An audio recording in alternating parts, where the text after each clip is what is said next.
Good morning बच्चों। आज हम लोग भूगोल में नया अध्याय शुरू कर रहे हैं। अध्याय 2, भूमि, मृदा, जल, प्राकृतिक वनस्पति और वन्य जीवन संसाधन। आप लोग भूगोल में अध्याय 1 पढ़े थे, संसाधन के बारे में। संसाधन क्या है इसको आप लोग जानते ही हैं, फिर भी मैं आप लोग को बता देती हूँ कि कोई भी वस्तु जिसका हम उपयोग करते हैं उस वस्तु की उपयोगिता ही उसको संसाधन बनाती है। तो हम लोग इस पाठ में जो वन्य जीवन संसाधन, प्राकृतिक वनस्पति, भूमि, मृदा, जल, ये सारे संसाधन के बारे में इस पाठ में पढ़ेंगे। यहाँ पर देखिए, मामा और पीटर दो बच्चों के बारे में बताया जा रहा है। दोनों जो है विभिन्न स्थानों में रहते हैं और उनकी दिनचर्या, उनकी जीवन शैली जो है किस प्रकार की है इस पाठ में बताया जा रहा है। तो इस पाठ के माध्यम से इन दोनों बच्चों के माध्यम से हम भूमि, जल, मृदा, प्राकृतिक वनस्पति किस प्रकार की विभिन्नताएं जो हैं उसको हम पढ़ेंगे और समझेंगे।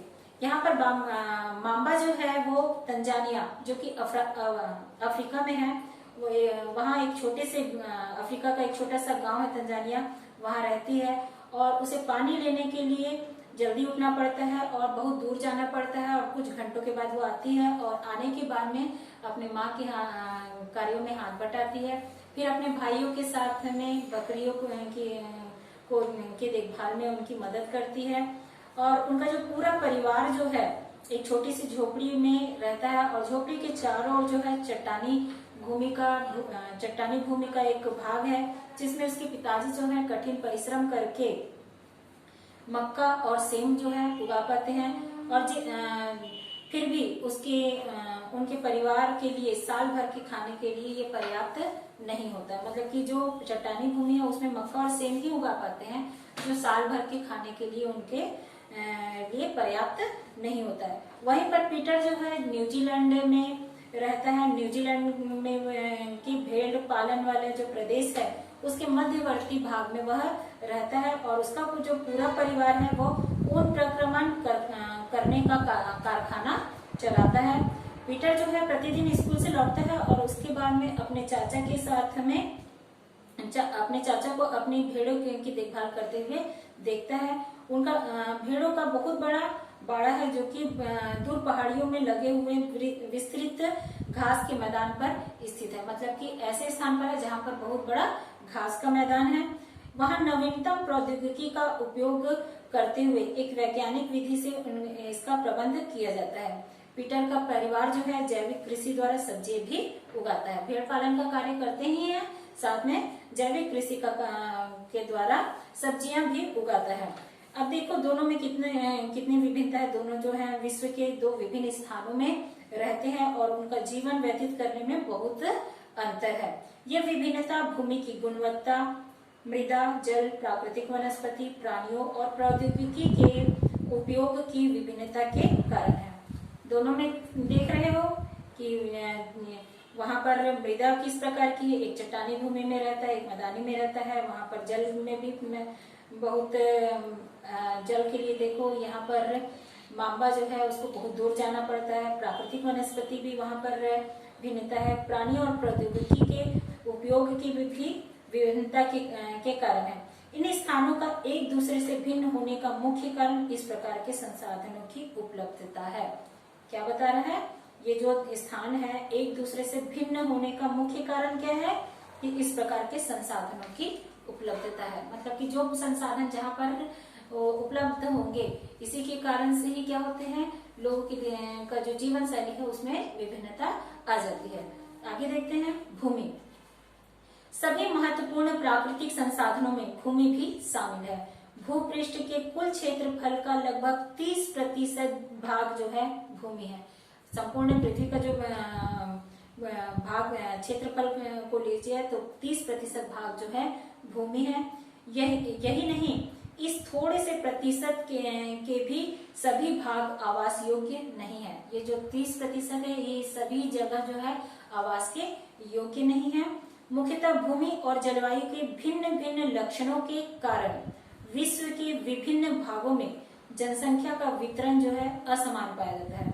अब देखो ये जो भूमि है यहाँ पर सभी जगह जो है आवास की योग्य नहीं है। क्यों नहीं है? क्योंकि भूमि और जलवायु जो है सभी जगह एक जैसी नहीं है, भिन्न भिन्न है और भिन्न भिन्न लक्षणों के कारण से ही विश्व के जो विभिन्न भाग हैं वहां पर जनसंख्या भी जो है भिन्न भिन्न है, मतलब कि जनसंख्या कहीं पर बहुत अधिक है, कहीं पर कम है, तो कहीं पर सामान्य है, इस प्रकार से पाई जाती है। उबड़ खाबड़ स्थलाकृति, पर्वतों के तीव्र ढाल, जलाक्रांत संभावित निम्न क्षेत्र, मरुस्थल क्षेत्र एवं सघन वन क्षेत्र सामान्यतः विरल अथवा निर्जन है। मतलब कि यहाँ पर बहुत कम आबादी पाई जाती है। जहाँ पर उबड़ खाबड़ स्थल भूमि रहती है, पर्वत के तीव्र ढाल होते हैं यानी कि पर्वतीय क्षेत्र जो होता है, जलाक्रांत संभावित निम्न क्षेत्र और मरुस्थलीय क्षेत्र, यहाँ पर जो है बहुत कम लोग जो है रहते हैं। उर्वर मैदानों और नदी घाटियों में, उर्वर यानी कि जहाँ पर उपजाऊ मैदान वाली भूमि जो पाई जाती है वहां, और नदी घाटियों के में कृषि के लिए उपयुक्त भूमि उपलब्ध है, इसलिए ये स्थान विश्व के सघन बसे क्षेत्र है। यहाँ पर क्या है, भूमि उपजाऊ होने के कारण से क्या होता है कि लोग जो है खेती का कार्य आसानी से कर सकते हैं। कृषि के लिए यहाँ पर उपयुक्त भूमि जो है उपलब्ध होती है, इसी के कारण से विश्व की अधिकांश जनसंख्या यानी कि सघन बस्ती जो है इसी क्षेत्र में बसा हुआ होता है।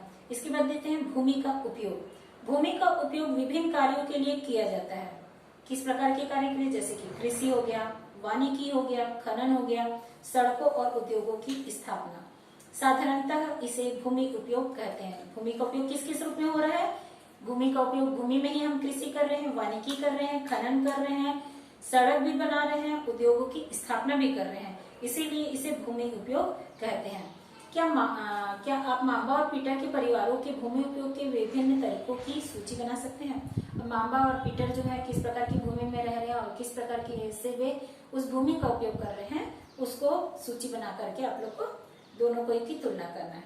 इसके बाद देखिए, भूमि का उपयोग भौतिक कारकों द्वारा निर्धारित किया जाता है। जो भी भौतिक कारक है उसके द्वारा निर्धारित होता है, जैसे स्थलाकृति, मृदा, जलवायु, खनिज और जल की उपलब्धता।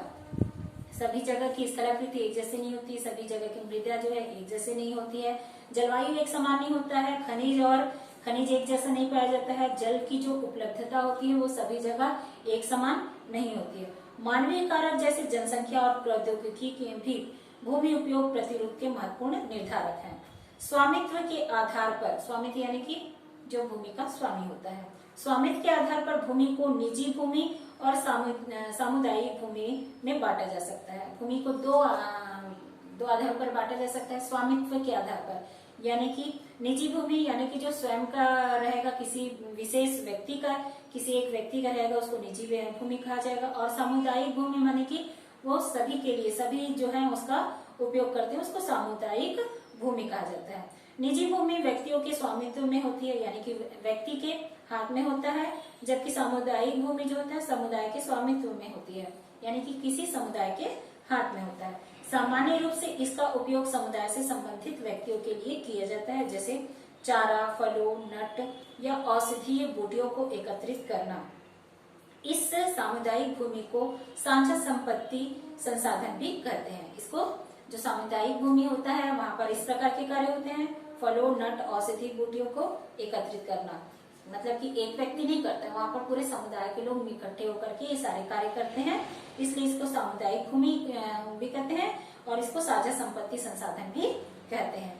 जनसंख्या और उनकी मांग सदैव बढ़ती रहती है, लेकिन भूमि की उपलब्धता सीमित है। स्थान के अनुसार भूमि की गुणवत्ता में अंतर होता है।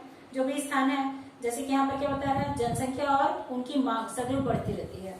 कोई भी सामान जो है हम लोग तैयार कंपनी के द्वारा जैसे तैयार किया जाता है, तो जनसंख्या वहां पर अगर जनसंख्या ज्यादा होगी तो उसकी मांग भी ज्यादा बढ़ेगी।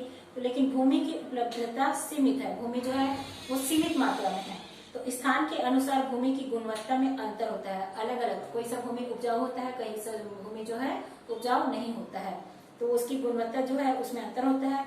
लोगों ने सामुदायिक भूमि पर व्यापारिक क्षेत्र बनाने, नगरीय क्षेत्रों में घर बनाने और ग्रामीण क्षेत्रों में कृषि योग्य भूमि का विस्तार करने के लिए अनाधिकृत हस्तक्षेप करना शुरू कर दिया है।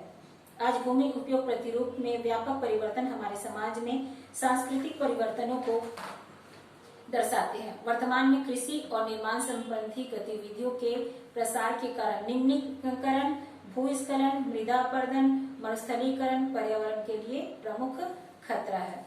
तो इसके बाद देखते हैं भूमि संसाधन का संरक्षण, किस प्रकार से भूमि जो है संसाधन है उसका संरक्षण किस प्रकार से करना चाहिए।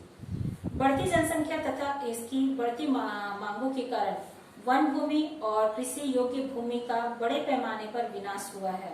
इससे इस प्राकृतिक संसाधन के समाप्त होने का डर हो गया है। इसलिए विनाश की वर्तमान दर को अवश्य ही रोकना चाहिए। वनारोपण, भूमि उद्धार, रासायनिक कीटनाशकों और उर्वरकों के विनियमित उपयोग और अतिचारण पर रोक आदि भूमि संरक्षण के लिए प्रयुक्त कुछ सामान्य तरीके हैं। तो हमने यहाँ पर देखा कि भूमि संसाधन का संरक्षण किस प्रकार से किया जाता है। अब आगे के क्लास में हम लोग मृदा और उससे संबंधित जितना भी है उसको पढ़ेंगे।